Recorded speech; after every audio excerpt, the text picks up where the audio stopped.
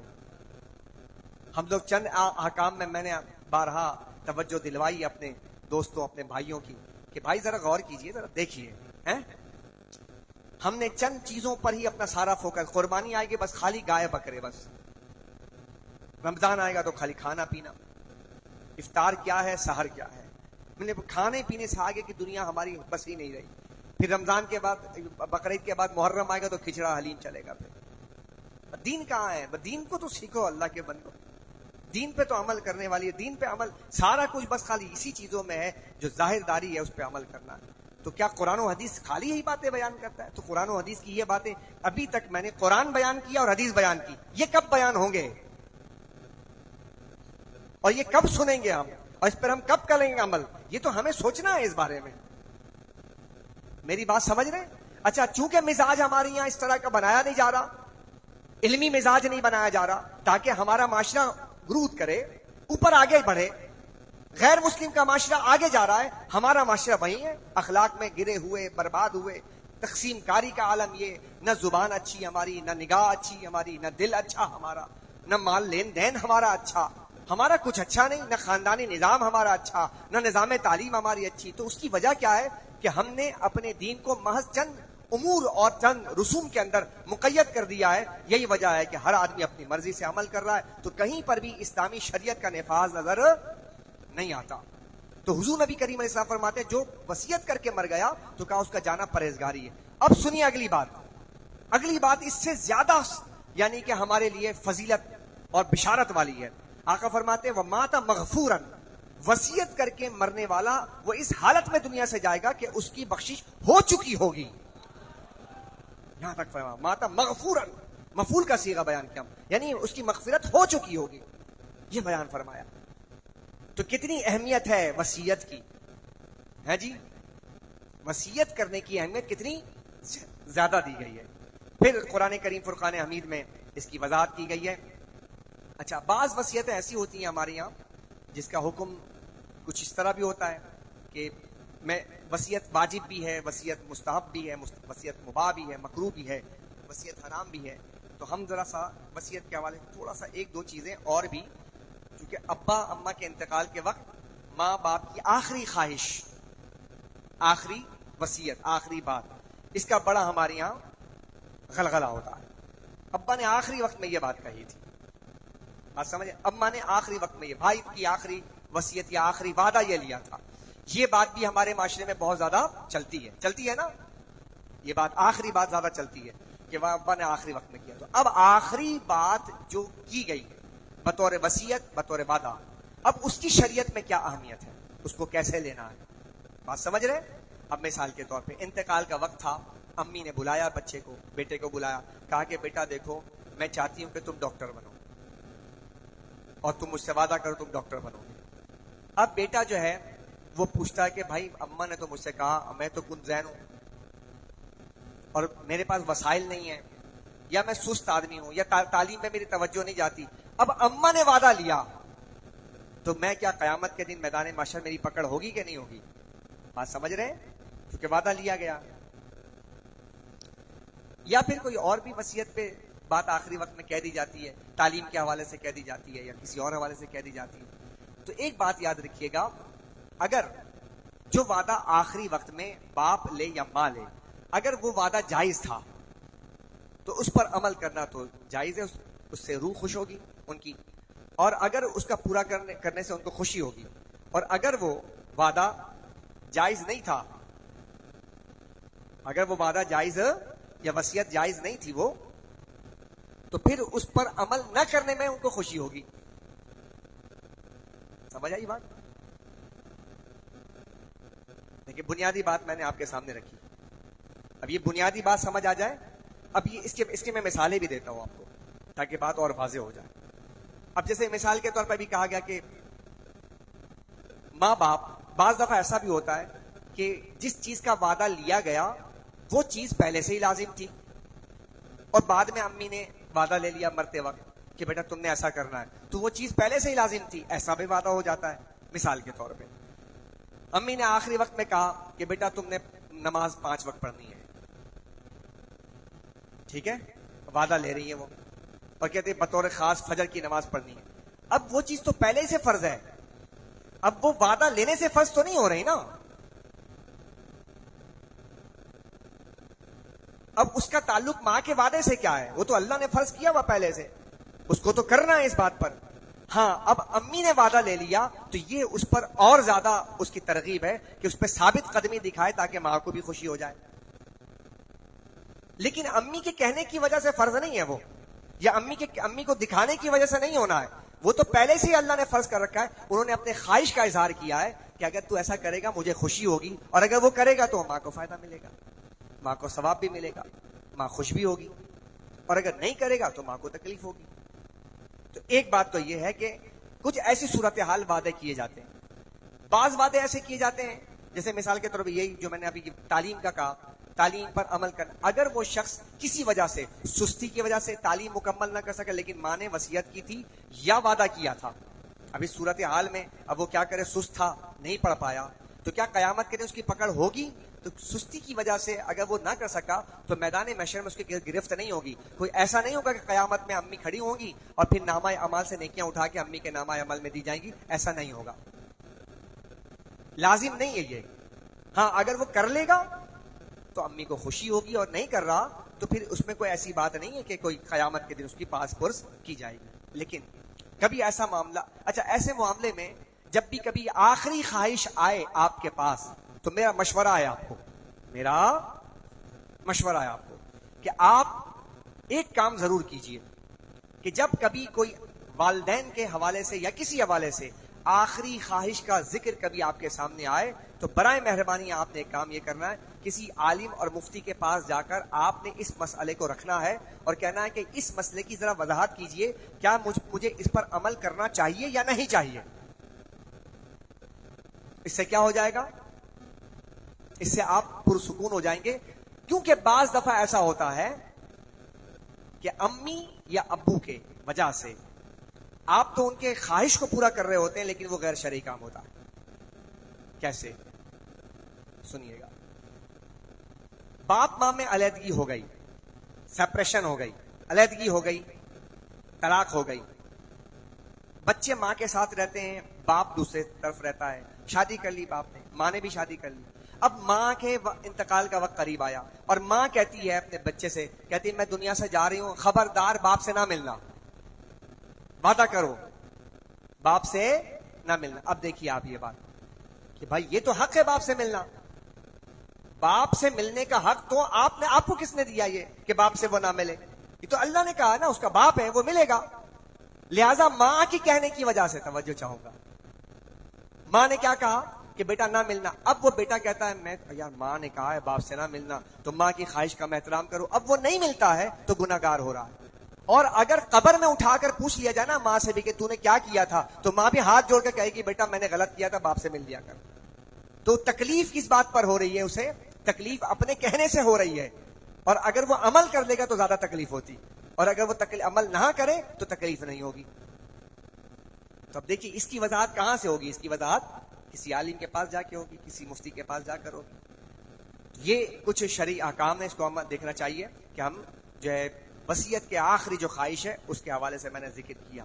اچھا وصیت، واجب وصیت یہ ہے صاحب کہ اگر کسی شخص پر کسی کا قرض تھا اور اس نے وہ قرض دینا ہے تو جس وقت موت کی علامات ظاہر ہو گئیں تو اس پر واجب ہے کہ وہ یہ ورثاء کو بتائے کہ میں نے فلاں بندے کا اتنا قرض دینا ہے. اب یہ وصیت واجب ہے. اب ہمارے یہاں بڑی کوتاہی ہے، یہ مرنے والا مر جاتا ہے بتاتا کچھ نہیں ہے. نہیں سمجھ رہے بھائی؟ یہ تو آپ کر کے جائیں نا. یہ وصیت آپ نے کس کے لیے کیا تھا؟ قرض لیا بھی ہوگا، یہاں جتنے احباب بیٹھے تو بالعموم ہمارا حسن ظن ہے کہ ہم اگر کوئی قرض لیتے ہیں تو اپنے اہل خانہ کے لیے لیتے ہیں نا، کہ وہ اچھے انداز میں زندگی گزار سکیں. تو بھائی انہی اہل خانہ کو بتائے نا کہ میں نے تمہارے لیے قرض لیا تھا اور میں دنیا سے جا رہا ہوں، تو میرے مرنے کے بعد تو چیپٹر کلوز ہو جائے گا اور تمہیں تو پتہ ہی نہیں ہوگا کہ میں نے کس سے قرض لیا ہے. تو مار تو مجھے پڑے گی قبر میں، قیامت پہ دینا تو مجھے پڑے گا. اور یہ معاملہ تو صرف اس کے اور اس بندے کے درمیان ہے. وہ بندہ بھی اس کو پتہ نہیں, وہ بھی جناب اللہ کا بندہ نہیں مانگتا تو اور معاف بھی نہیں کرتا, تو قیامت میں کتنا سخت ترین معاملہ ہو جائے گا. تو فرمایا کہ وصیت کرنا واجب ہے. کب؟ اگر کوئی قرض دار ہے تو آخری وقت قریب آ جاتا ہے تو اسے چاہیے کہ وہ شخص کیا کرے کہ وصیت لکھے کہ میں نے فلاں سے 5 لاکھ لیا ہے, لہذا میرے مرنے کے بعد میں اپنے بچوں کو وصیت کرتا ہوں کہ میرے بچے فلاں کو 5 لاکھ روپے میرے وراثت میں سے دیں, ورنہ میرے اپنے بچوں کو کہتا ہوں کہ میرے اوپر یہ قرض ہے تو اپنے مال میں سے دیں. یہ وصیت کریں. ایک بات ایسے ہی اسے پتا ہے کہ میں نے 2 سال کی زکات نہیں دی اور مرنے کا وقت آ گیا تو کئی سالوں کی زکات رہتی ہے, تو اس پر واجب ہے کہ وصیت لکھے کہ میں نے 2 سال کی زکات نہیں دی, مالی حالات اچھے نہیں تھے, لہٰذا یہ 2 سال کی زکات مجھ پر واجب الادا ہے, دیے جائیں. دوسری بات, اسی طرح یا اس پر حج فرض ہو چکا تھا اور نہ کر سکا. ہمارے یہاں بہت سارے لوگ حج فرض ہے کرنے کے لیے تیاری نہیں ہے. اب حج مہنگا ہوتا چلا جا رہا ہے, جب سستا تھا اس وقت نہ کیا تو مہنگا میں کیا کریں گے. حج کے لیے تیار نہیں ہے قوم, الا ماشاء اللہ. حج فرض ہو چکا ہے, سبب بنے گا تو دیکھیں گے, اسباب بنے گا تو دیکھیں گے, ایسا ہوگا تو دیکھیں گے, تو ویسا ہوگا تو دیکھیں گے. اللہ اکبر. حضور پرنور سید العالمین محمد رسول اللہ صلی اللہ علیہ وسلم قرض کے حوالے سے ایک رکاوٹ میں یہاں پہ یہ بات عرض کر دیتا ہوں کہ قرض کا جب کی بات آئی تو سن لیجیے. اب ہم کس کی وجہ سے حج پہ نہیں جا رہے ہیں؟ کاروبار میں پھنسے ہوئے ہیں, ٹائم ہی نہیں مل رہا ہے, یا پھر جناب جو ہے ذہن ہی نہیں بنا ہوا ہے کہ حج بھی کرنا ہے. کوئی قربانی کر رہے ہیں ہر سال 15 لاکھ 20 لاکھ روپے کی گائے لے کر قربانی کر, حج پہ نہیں جا رہے. تو قربانی بھی کرنا ہے تو قربانی میں یہاں پیسہ کم کر کے کیا جا سکتا تھا, لیکن حج تو ایسا ہے کہ سرکار نے فرمایا جس پر حج فرض ہے اور وہ حج نہ کرے تو کہا یہودی ہو کے مر جائے یا عیسائی ہو کے مر جائے. اب کتنے ایسے احباب بیٹھے ہوں گے, تگو دو کتنی کرتے ہیں آپ اور ہم, حج کے لیے کتنی تگو دو کرتے ہیں. پیسہ ہے تگو دو کرنے والے, ہم معمولی تگو دو بھی نہیں کرتے جانے کے. بھائی پہلے ارادہ تو کریں ہم کہ حج پہ ہمیں جانا ہے, جب ارادہ ہی نہیں کرے تو حج پہ کیسے جائیں گے آپ.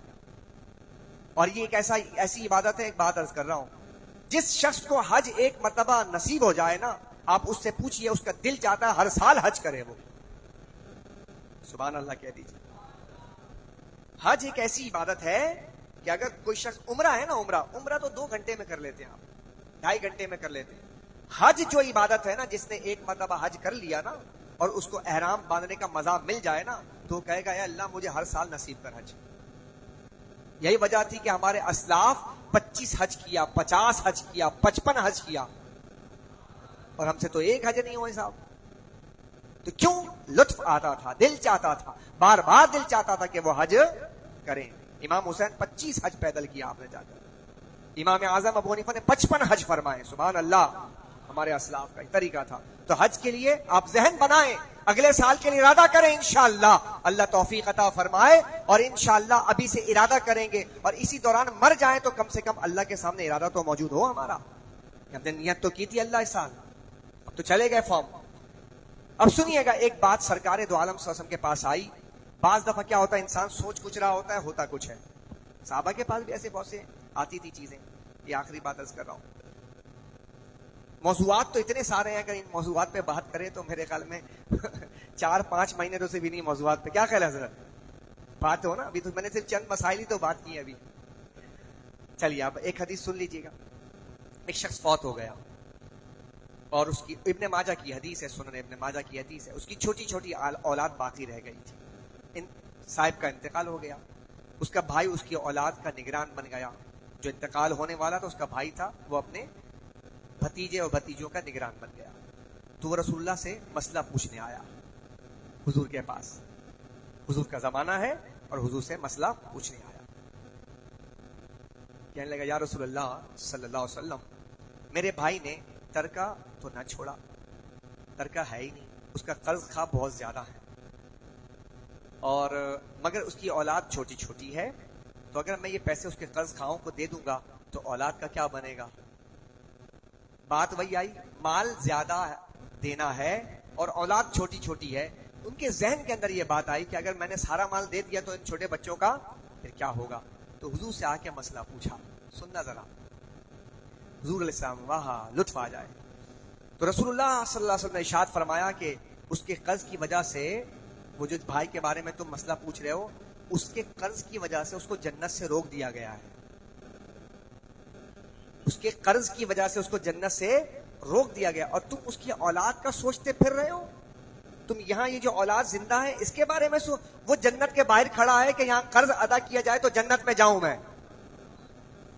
اللہ اکبر. کیسی کیسی مثالیں دے کے سمجھائی گئی ہیں, سمجھ رہے بات کو. یہاں ہم بچوں کا سوچ رہے ہیں, ایسے ہی سوچتے ہیں نا بچوں کا, تو وہ صحابی بھی بچوں کا سوچ کر آ کر کہنے لگے یا رسول اللہ اگر پیسہ دے دیا تو بچوں کا کیا بنے گا. جواب سنیے گا سرکار دو عالم صلی اللہ علیہ وسلم کا. آپ نے فرمایا پہلے اس کا وہ حق دو جس کی وجہ سے وہ جنت سے محروم رہا ہے. کہا قرض خواہوں کو قرض دو تاکہ وہ جنت میں داخل ہو. اس کے بعد کہا اس کے قرض کو پورا کرو, اس کے بعد اس کے اولاد کے سہارے تو خود ہی بن جائیں گے. سبحان اللہ کہہ دیں. کتنا پیارا لاجک بیان کیا ہے. کہا کہ اللہ پیدا کرنے والا اس کا سہارا تو بنا دے گا, پہلے اس مسئلے کو حل کرو کہ وہ جنت سے روکا گیا ہے, پہلے اس کو جنت میں داخل کرو, اس کا مال دے دو جو پیدا ہوا ہے, اللہ اس کے سہارے اور بنا دے گا. سبحان اللہ. تو یہ اپنے طور پہ یہ ساری باتوں کا کیا دیکھیں, انسان اپنے ذہن سے سوچتا کچھ ہے اور شریعت کچھ اور بتا رہی ہے. تو اپنے عقل کے مطابق فیصلہ مت کریں, شریعت کے مطابق فیصلہ کریں, تاکہ جو ہے جانے والا تو چلا جاتا ہے, اس کے بعد پھر اس کو تو بیچارے کو پتہ نہیں. جیسے سرکار یہ تو حضور نے دیکھ کر بتا دیا, ورنہ آج تو ہمارے پاس کوئی ایسا کوئی ایکوپمنٹس نہیں ہے کہ ہم کسی کے بارے میں کہیں کہ اس کے ساتھ قبر میں کیا ہو رہا ہے. اس لیے شریعت نے جو بات کہی ہے نا, اس پہ عمل کرنے سے یہ حسن ظن ہے کہ اس کے قبر کے ساتھ اچھے معاملات ہوں گے. تو شریعت ایک پیمانہ ہے جس کے ذریعے قبر والے کو راحت اور سکون ملتی ہے. اچھا, یہ بات ہماری گفتگو مکمل ہو گئی آج. اب پھل آئے نئے, اچھا اس پہ بھی ہم نے شاید عمل کیا ہو نہ کیا ہو, اللہ ماشاءاللہ, لیکن چاہا کہ اس حدیث کو دوبارہ بیان کر دیا جائے. تو پھل نئے نئے آئے ہیں, نئے نئے پھل آئے نا. کون کون سے؟ آم آیا, آم آیا, اور کیا آیا؟ خوبانی آیا ہے, اور آڑو آیا ہے, فالسے آئے ہیں, چیری آئی ہے. 3 نئے پھل آئے نا. حضور نبی کریم صلی اللہ علیہ وسلم کا طریقہ کیا تھا؟ حضور کے پاس جب بھی کبھی کوئی نیا پھل آتا تھا تو حضور کیا کرتے تھے پہلے سمجھ لیں. اب کیا ہے کہ ہمارے یہاں سے قدردانی ختم ہو گئی نا, ہم تو اپنے من کھائے جاؤ, بس کھائے جاؤ کھائے جاؤ. لیکن حضور ایسا نہیں کرتے تھے. حضور کے پاس جب بھی کبھی کوئی موسم کا پہلا پھل آتا تھا تو حضور سب سے پہلے اس کو اٹھا کے آنکھوں سے لگاتے تھے. یہ حضور کی سنت ہے. حضور اسے آنکھوں سے لگاتے تھے اور اسے بوسہ دیتے تھے, چومتے تھے. یہ اس بات کی, اس حدیث میں بڑی وضاحت ہے. یہ اس بات کی عکاسی کرتا ہے کہ حضور نعمتوں کی قدر کتنی کرتے تھے. کیا بتایا؟ نعمت, رحمت عالم نعمت کی قدر فرما رہے ہیں کہ آم اگر آیا, اگر کوئی پھل آیا تو اس کو آنکھوں سے, آج سنت سمجھ کے, کیا حدیث کو اس لیے سنا کریں کہ ہمیں اس پر عمل کرنا ہے. حدیث کو اس لیے مت سنو کہ ماشاءاللہ میرے نبی کی حدیث ہے, تو حدیث کو اس لیے سننا ہے ہم نے کہ ہم اس پر عمل کریں گے. اس سنت پہ آج جا کے, آج دیکھیں کھانا کھائیں گے نا, گھر میں کوئی نہ کوئی پھل ہوگا, سنت سمجھ کے آج جا کے پہلا پھل آیا. ہم سے بھی ہو جاتا ہے کبھی, اکثر و بیشتر مجھ سے بھی, میں اس بارے میں جب ہم نے حدیث پڑھی زندگی میں کبھی عمل نہیں کیا, یہ ہمیں افسوس ہوا کہ کاش کہ ہمیں یہ باتیں بچپن سے پتہ چلتی. ہمارا ماحول ایسا بن جائے کہ ہمارے بچوں کو یہ بات پتہ چلے, تو ہمارا ماحول ایسا ہونا چاہیے کہ ہمیں افسوس ہے کہ عمر گزرتی چلی جاتی ہے, بتانے والوں نے بتایا اور نہ پڑھا ہم نے. تو ہمیں کیا کرنا, آج کوشش کیجئے گا کہ کوئی پھل نیا آئے نا تو آپ نے کیا حضور کی سنت سمجھ کے کیا کرنا ہے, آنکھوں سے لگانا, اس کا بوسہ دینا, اور پھر اس کی دعا کرتے تھے حضور. سبحان اللہ. حضور اللہم بارک لنا, پھر کہتے ہیں اللہم بارک لنا فی ثمارنا, پھر کہتے ہیں اللہم بارک لنا فی مدینتنا, اللہم بارک لنا فی ساعنا وفی مدنا. اے اللہ تبارک و تعالی ہمارے پھلوں میں برکت عطا فرما. پھر فرماتے تھے کہ اے اللہ ہمارے شہر میں برکت عطا فرما. پھر فرماتے تھے کہ اے اللہ ہمارے مد اور سا, جو کہ پیمانے ہیں وزن کرنے کے, اوزان کے, آج کل کلو وغیرہ, اس وقت مد اور سا ہوتے تھے. تو حضور کہتے کہ اے اللہ ہمارے پیمانوں میں برکت ڈال. یہ کس بات کی دعا ہوتی تھی؟ یعنی کہ پیمانے میں برکت ڈالنے کی بات کیا ہے کہ پیمانے میں برکت یہ ہے نا کہ زیادہ تولا جائے گا. تو بار بار تولنا کب ہوگا؟ جب پیداوار بڑھے گی. تو سرکار کیا مانگ رہے کہ اللہ ہماری پیداوار میں اضافہ فرما. سبحان اللہ کہہ دے یار. کاش کہ پاکستانی قوم جن حالات سے گزر رہی ہے اگر سنت مصطفیٰ پر عمل کریں تو شاید رب اسی وجہ سے ناراض ہو کہ ہم حضور کی سنتوں سے روح گردانی کر کے زندگی گزار رہے ہیں. تو حضور دعا کرتے تھے کہ اللہ ہمارے مد اور سا میں برکت دے, ہمارے پھلوں میں. اور ایک بڑی پیاری دعا مانگتے تھے کہ اے اللہ ہمیں اس موسم کا پہلا پھل بھی دکھا اور آخری پھل بھی دکھا. کیا کہتے تھے؟ سبحان اللہ. یا سبحان اللہ کہہ دو یار. کیا بات ہے سر, حضور کی ایک ایک بات میں کتنی حکمت ہے. یعنی آپ دعا کرتے کہ اے اللہ یہ جو پھل ہم دیکھ رہے ہیں اس کا آخری پھل بھی دکھا. یعنی لمبی عمر کی بھی دعا کرتے تھے, یعنی کہ یہ پھل ہم کھاتے رہیں, حتیٰ کہ جب یہ آخری آئے اس کا پھل تو وہ بھی ہم کھائیں, ہماری عمر میں اتنا اضافہ فرما دے. تو میرے بھائیوں میرے دوستوں اس پہ عمل کرنا. اور پھر حضور کیا کرتے تھے, آنکھوں میں لگانے کے بعد پھر جو سب سے کم عمر بچہ ہوتا تھا آپ اس کو پہلے وہ پھل دیتے تھے. آغاز کس سے کرتے تھے؟ کم عمر میں. سنت ہے یہ, اپنے گھروں میں یہ کام کرنا. آم آیا ہے, آم, آڑو, خوبانی, چیری باہر سے خرید لیجئے گا اور اس نیت سے لے کر آج جائیں کہ آج ہم نے کھانے کے بعد کیا کرنا ہے, اس کو آنکھوں سے بھی بولیں کریں گے انشاءاللہ. یہ آج ایک مردہ سنت ہے یہ, اور سرکار فرماتے ہیں جو میری مردہ سنت کو زندہ کرے گا اس کو 100 شہیدوں کا ثواب دیا جائے گا. اس سنت پہ عمل نہیں کیا جاتا ہے, اس سنت پہ عمل کرنا ہے. تو پھل لینا ہے, آنکھوں سے لگانا ہے, چومنا ہے, برکت کی دعا کرنی ہے, اور اپنے گھر میں جو سب سے کم عمر چھوٹا بچہ ہے اس کو تحفے کے طور پہ دینا ہے کہ بیٹا تم کھاؤ تاکہ اس سنت پہ عمل ہو. وما علیہ الا البلاغ المبین.